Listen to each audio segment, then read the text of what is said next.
खबर भारत के chief of defence staff general Anil Chauhan ने पहली बार ये माना कि इस ऑपरेशन में यानी कि ऑपरेशन सिंदूर में फाइटर जेट्स गिरे। General, there's still one unanswered question since the incident between Pakistan and India, and that is whether or not Pakistan downed an Indian jet, or in fact more than that. Can you confirm? Pakistan claims 6 Indian jets were downed. Is it correct in that estimate? I think what is important is that not the jet being down, but why they were being down. But a jet, at least one jet why, was downed? Why they were. So the good part is that we are able to understand the tactical mistake which we made, remedy it, rectify it, and then implement it again after 2 days, and flew all our jets, again targeting at long range, which I said.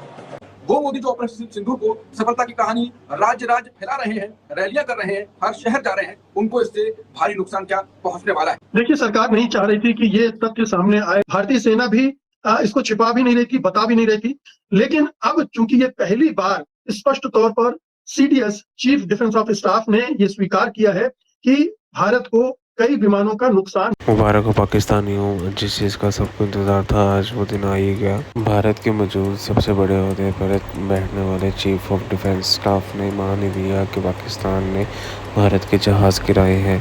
गिनती नहीं बताई, लेकिन ये उन्होंने मान लिया है कि पाकिस्तान ने जहाज़ गिराए हैं। और ये एतराफ़ इन्होंने किसी आम मीडिया के सामने नहीं किया, बल्कि एक इंटरनेशनल मीडिया ब्लूमबर्ग के सामने किया है।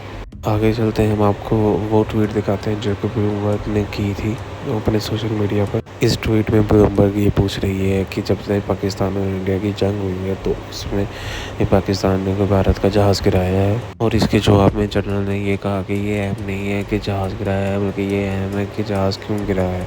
उसके बाद ब्लूमबर्ग ने फिर सवाल किया कि पाकिस्तान ये कहता है कि उसने भारत के 6 जहाज़ गिराए हैं, तो आगे से जनरल ने जवाब दिया कि ये अहम नहीं कि कितने गिराए हैं, ये अहम है कि क्यों गिरे हैं।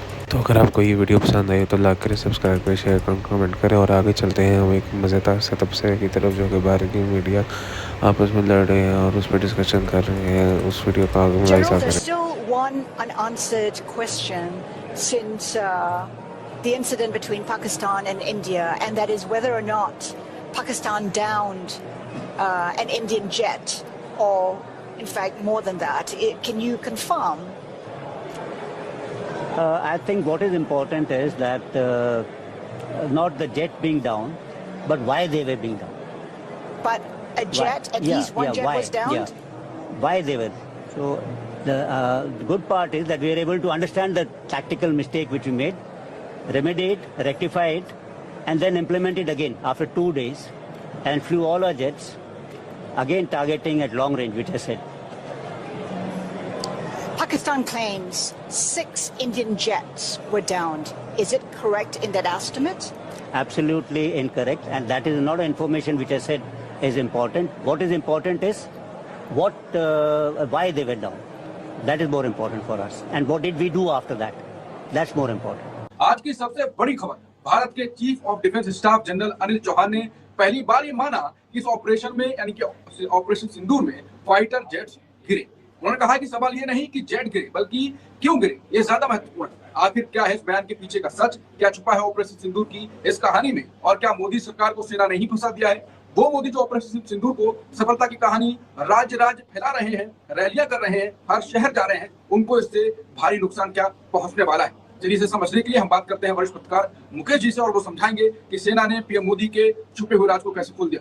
मुकेश सर, सीडीएस के बयान को क्या क्या इसमें एक हिसाब से सरकार एक्सपोज से हो गई है? देखिए, सरकार नहीं चाह रही थी कि ये तथ्य सामने आए कि पाकिस्तान के साथ जो युद्ध हुआ है उसमें कुछ विमानों का नुकसान हमारी सेना को हुआ है। भारतीय सेना भी इसको छिपा भी नहीं रही थी, बता भी नहीं रही थी। इसने, आपको याद होगा कि प्रेस ब्रीफिंग के समय ये बताया गया था कि हमारे पायलट सही सलामत लौट आए हैं। और ये भी एक बयान आया था कि युद्ध में तो नुकसान होता है, ये कोई नई बात नहीं है, उल्लेखनीय बात नहीं है। लेकिन अब चूंकि ये पहली बार स्पष्ट तौर पर CDS chief defence of staff ने ये स्वीकार किया है कि भारत को कई विमानों का नुकसान हुआ है। उन्होंने नंबर नहीं बताया है, नंबर से कन्नी काट गए हो। ये भी नहीं बताया कि ये जो विमान गिरे हैं दरअसल कौन से विमान गिरे हैं, राफेल है या कोई दूसरे विमान हैं। तो इस पर तो अभी पर्दा पड़ा हुआ है, लेकिन जाहिर है कि ये एक बड़ी स्वीकारोक्ति है सेना की तरफ से कि हमारे कुछ विमानों का नुकसान हुआ है और इसके राष्ट्रीय और अंतर्राष्ट्रीय दोनों रिपरकशंस हमें देखने को मिलेंगे। पाकिस्तान में जाहिर है कि इस पर खुशी मनाई जा रही है, वहां का सत्ता प्रतिष्ठान बहुत खुश है कि अब भारत ने अंततः स्वीकार कर लिया कि पाकिस्तान ने उसके विमान गिराए हैं।